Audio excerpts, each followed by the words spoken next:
Leadership will never be effective at attaining their full value unless they recognize their job is to remove the culture of fear. Coffee's for closers only. So we've established my proposal is sound in principle. Now we're just haggling over price. Let's see how much we're going for on eBay. It's the same as Dunkin' Donuts. Costs 15 times the price. Welcome to Impact Pricing, the podcast where we discuss pricing, value, and the amazing relationship between them. I'm Mark Stiving, and today our guest is Adrienne Gordon. Here are 3 things you really want to know about Adrienne before we get started. She has been in pricing for over 20 years with companies like Parker Hannifin, American Greetings, and Eaton on her resume. She's been involved in pricing consulting for over 10 years now. And for 3 years, she's been homeschooling her daughter. How's that for pricing? Welcome, Adrienne. Hi, thanks for having me, Mark. Hey, how did you get into pricing? Like most people, I fell into it. I didn't actively pursue a career in pricing. So basically started my life as an engineer, hated it, went into technical sales, liked it, and then ended up in a product manager role for Parker Hannifin back in the late 90s. And at the time, there was a consultant calling on Parker talking about this concept of strategic pricing. And they decided to do a pilot at one of the Parker divisions. So Parker is a conglomerate of about 130 different companies in manufacturing and distribution. So I just happened to be at a division that had a lot of complexity. So many products, a lot of custom products, multiple channels, multiple end use markets. And they decided to use my division as their pilot. And they looked for somebody who could help run it. And they looked down the bench of product managers. And at the time, I was the only one without white hair. So they knew it was going to take a computer and it was going to take some analytics. And I was the only one with the tool set and the capabilities to actually use the computer for what it needed to do. So I was asked to do it. It was very successful. It became a corporate initiative. And I got moved to Cleveland, Ohio to be the project manager rolling it out to the 130 companies across the globe. Fun. And that's the end of the story, right? Yeah, that's the beginning of the The story. beginning of the story, right? Yeah. I often run into people who work for Parker Hannifin who have pricing in their titles. They must have really adopted this concept.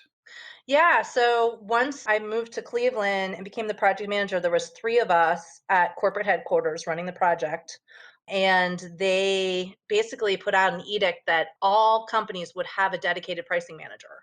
So my role was to develop the standard work, the training, help have some governance over the globe for all 130 plus pricing managers. Wow, that's impressive. Who made the edict? Was it the CEO or was there someone below the CEO who said, this is what we have to do? I think it was sort of a combined effort from the COO and the CEO at the time. So it became part of their WIN initiative, which was basically if at Parker at the time you weren't working on one of 3 things, you probably shouldn't be working there. And those 3 things were getting better at procurement, getting better at pricing, or getting better at operations. So it was lean, strategic procurement, and strategic pricing. And that was the focus of the organization for years. And some of it is continuing today, as far as I know. Wow. Wow. I still see people from Parker that have pricing in their titles. So there's no doubt there are a lot of them. Correct. So, nice. Hey, I like to ask people what are they passionate about in pricing before we start the podcast, because then I know what we're going to talk about, or at least I have a feel. And one of the answers you gave, which I thought was just fascinating, was value in particular, the fear of value in company culture. What the heck does that mean? So for years doing pricing, I really had my technical hat on. And I really thought pricing was this really cool strategic exercise that had a science behind it. And so I got to, kind of touch that engineering side of my brain, but also, spend a lot of time talking to people about strategy. So a lot of time spending time with people, and I'm very extroverted. But as I matured in my understanding, I came to this conclusion one day, I don't know, a couple years ago, that all of that pricing science and strategy, it's really about getting companies to ask what they deserve, right? So as humans, we tend to undervalue ourselves, right? So we don't always ask for what we're worth for our salary. We are afraid of those conversations. We're afraid of what other people are talking about us, right? So when you take a whole bunch of humans that have that innate just part of their own being and you put them into an organization together, right? They tend to feed off each other. And so it almost starts becoming exponentially bigger and bigger. So somebody says, well, I don't think our organization has enough value to ask for that higher price. Then somebody else says, yeah, I think you're right. Right. And so we sort of feed off of one another. And so all of the work that a lot of organizations do around pricing, around the data science, around the strategy and testing and the research, it's all good stuff. But at the end of the day, it's really just taking that information and getting it in front of a person to say, it's okay to ask for a little bit more.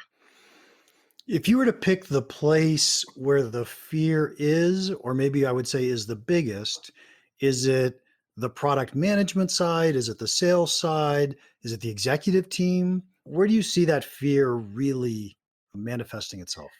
I think it can manifest in a lot of different areas. I think it depends on the culture of the organization. Obviously, if you're customer facing, you've probably dealt with some powerful person in procurement at some point who told you that you're not as good as your competitor, right? And that resonates at some level.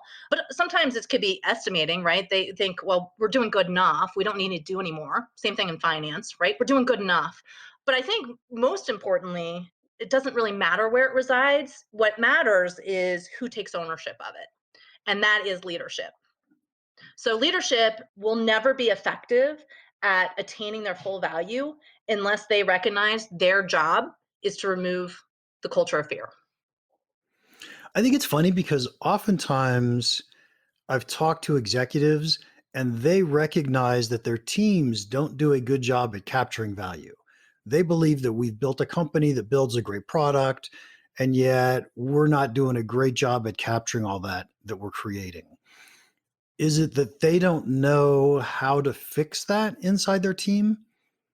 I think sometimes it's they don't know how to fix it. I think sometimes it's that they are not confident enough in their own positioning, right? So, a really strong leader that supports the pricing function in the organization can state with conviction that we are the price leader or we are positioned to be the everyday low price or we are positioned to compete with the following mid-level competitors.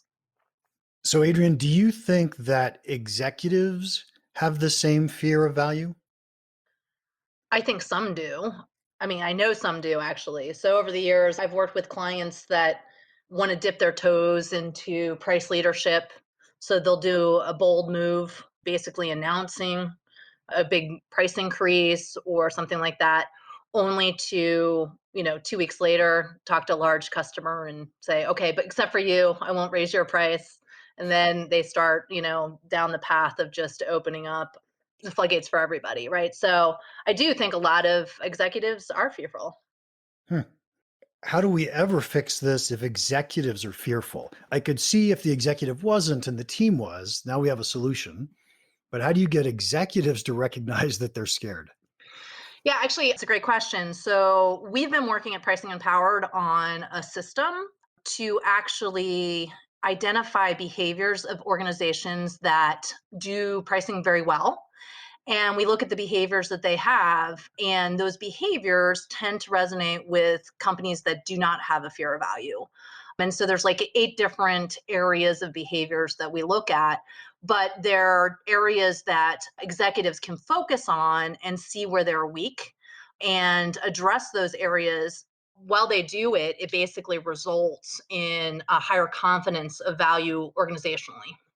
Hmm.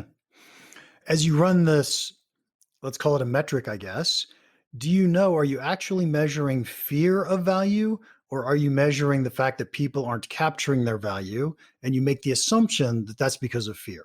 Good question. So I always walk into a company assuming that there's only one of 2 possible scenarios.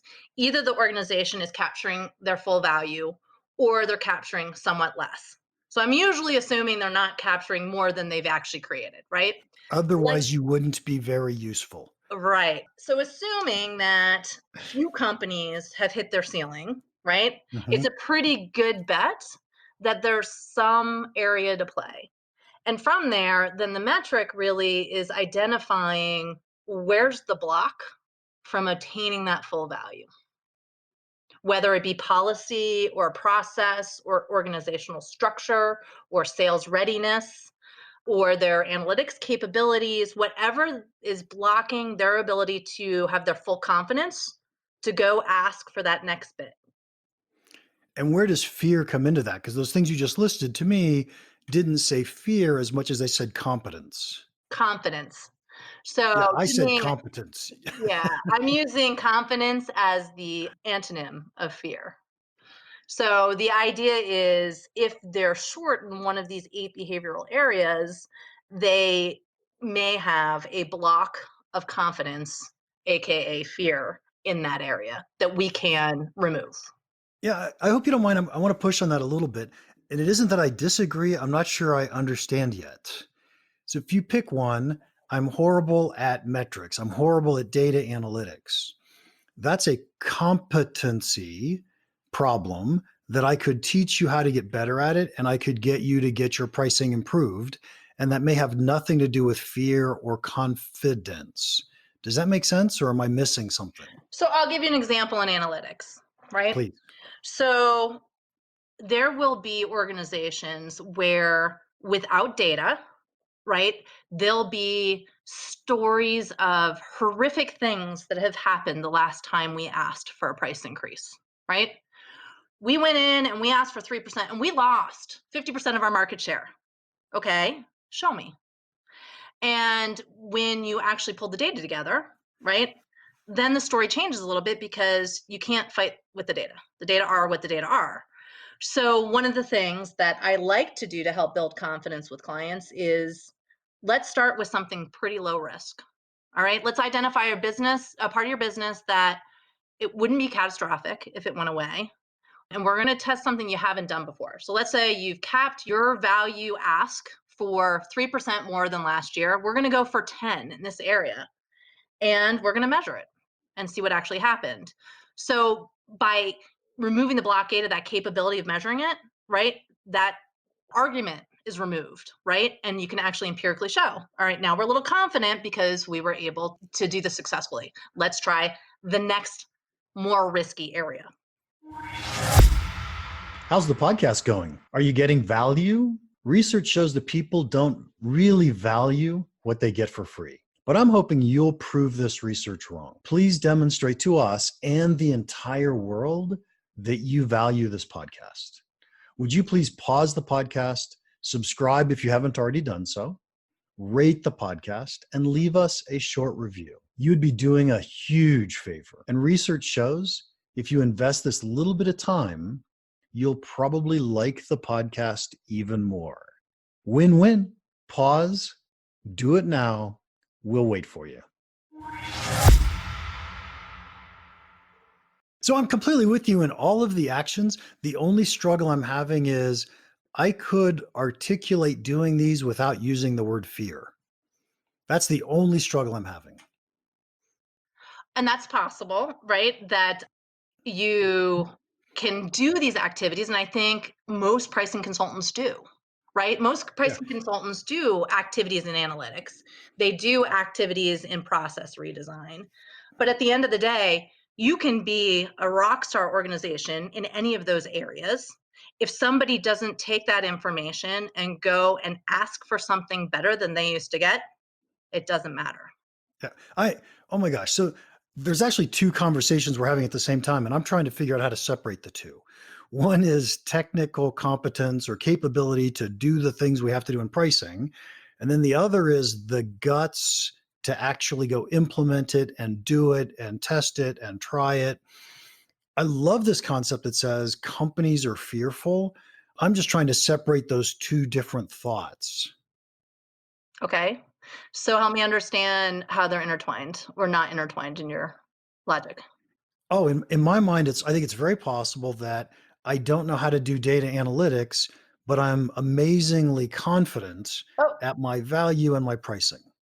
So I that also think it's very possible that I'm amazing at data analytics and I can calculate that my value is this huge number. I just don't have the guts to ask for it. okay, so that's true. So one of our behaviors is around sales readiness.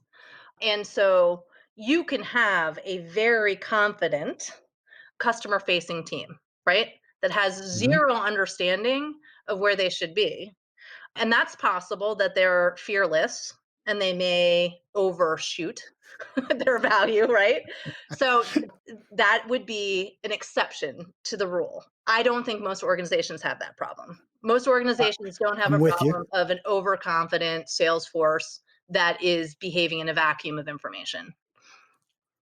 I'll agree with that. Absolutely. Absolutely. And I was only using that as an example to say I could see how they're two different things. I'm not trying to say that one's not important. I think they're both crucial. But if I'm not achieving the value that I'm creating, if I'm not capturing the value I'm creating, it could be because I don't know how, and it could be because I don't have the guts or the confidence. That's what I'm trying to separate is the how do I do it versus do I have the guts to do it? Does that make sense to you? It does. I do see them interacting. So I'm sure there's a huge interaction between the two. And I think one of the things I love about this conversation, first off, anytime I'm learning something, I love that. But secondly, I think that this concept that says companies are afraid that they don't have the confidence to do what they want to do is a huge thing. And how do we get companies over that? So let's shift the conversation to that question. How do we get companies to become more confident that they can charge higher prices or win deals at higher prices? So I think, again, to me, it's a continuous improvement process. So that's how I look at pricing in general. I do think that a lot of organizations look at pricing as an event, right? We're going to do a pricing Mhm. event or a pricing action. And they're not really thinking about it from a holistic standpoint of the ability to be perfect at any given time in your pricing for most companies is complex, right? Because not everybody's going to value the product, the service the same way. If you have more than one customer, right, that exercise can be difficult. So companies that think about this, in my opinion, in the right way, look at it as a process, right? So knowing that it's not going to be perfect, we're going to have an opinion on our strategy. We're going to execute it flawlessly. We're going to measure what happened, right? And we're going to optimize that strategy. It's very simple. And I think when leadership can articulate that that's how they want to approach pricing from a continuous improvement process standpoint, it gives their teams the comfort that a miss is okay. A little bit of failure is okay because we're going to learn and we're going to get better. I think that makes a ton of sense. So first off, all of us pricing people would agree that pricing is a process. It's not an event. I think that's a no-brainer for us. I'm not sure the companies believe that, but we certainly think that's true. And if you could convince companies that it's a process and that they're constantly testing and tweaking and measuring, then their confidence goes up pretty dramatically. I could see how that's a great way to grow confidence inside a customer. And so, are you doing this today? Do you have a program in place that you sell to companies or that you teach companies to say, hey, I want to make you more confident in your pricing? Yes, thank you for the ask. It's been a shift. So we've been developing tools over the last several decades, right? Where we have been measuring behaviors and really looking at these commonalities across dozens of companies that do this well and then do this poorly. And so recently we actually did package it up. So we're going to be launching a new service in the next couple months, really just aimed at executives and doing a master class to help them basically measure their own organizations and where the gaps are in understanding the value, if the employees feel like they have the right tools to defend value, so that we can help executives remove those roadblocks. Is this the same thing or different from a pricing audit, which a lot of pricing consultants do today? It is different. It's more of a masterclass. So the design is that about 8 different companies will be paired together depending on different industries, right? Not competitive situations. Mhm. And we will be working through an 8-week program where they will be doing exercises with their teams throughout those 8 weeks. And then there will be an opportunity each week to have a one-on-one to review the output of their exercises for direct one-to-one consulting. Nice. And these are all CEOs or other really high executives? Yeah, so the invite is, and again, we're just about to test this in September. So the design is CMO, CFO, CEO, general manager of a Fortune 5. Yeah. I think that's a great idea. I love the idea of executives being able to work with other executives to learn from each other, to test, to push each other. I think that's absolutely brilliant. I'm looking forward to hearing how it goes for you. Me too. But Aren't we it all? is a culmination of tool sets that we have used with, again, over 100 companies at this point. And, there's a lot of confidence that these tools really do identify areas of opportunity very quickly. So I believe there's going to be a lot of value in it. Nice. Well, and so the fact that we know that we deliver value is one thing. We have to be marketing people. We have to find a way to convince other people that we deliver value too, which I find often the hardest thing for pricing people to do. Yeah, well, and it's practicing what we preach, right? So it's a it is a challenge, and I've tried over the years everything from revenue share and other pricing structures myself to help practice what I preach, right, and defend it. But it is challenging when you have to look Yeah. at it yourself. I have to say, my favorite thing in the world to do is to coach pricing consultants on how to price because because we know how to teach people how to price, but as soon as you're talking about me, oh no, that's different. I can't not negotiate. I can't charge a high price. They're not going to hire me. Oh, I just find that so fun. So Adrienne, we've got to wrap this up, but let me close with my favorite ending question. What's one piece of pricing advice that you would give our listeners that you think could have a big impact on their business? When in doubt, offer versions. And Oh, great answer. your customer will opt into the best value proposition for themselves, and you'll learn a ton about your business. Nice. All right. Adrienne, thank you so much for your time today. If anyone wants to contact you, how can they do that? Well, you can go to our website, www.pricingempowered.com, or you can send an email to info@pricingempowered.com, and you can find us there. Excellent. Thank you so much. Thank you for everything. All right. Episode 29 in the can. My favorite part, I love when I'm learning something. So this was fun because for me, mentally, I was just very focused trying to pull all this together in my own mind. What was your favorite part? Please let us know in the comments of wherever you download and listen to the podcast. While you're at it, would you please give us a 5-star review? Oh, I have a very good friend, Peter, who handed me his iPhone the other day and said, show me how to give you a review. It was hard. If you've got an iPhone, go to the podcast app, download or subscribe to the Impact Pricing Podcast. Once you're looking at the episodes, you have to scroll all the way to the bottom, and then you have a chance to see the reviews, and you could leave a review as well. We would love it if you would leave us a review. Also, if you have any questions or comments about the podcast or about pricing in general, feel free to email me at mark@impactpricing.com. Now, go make an impact.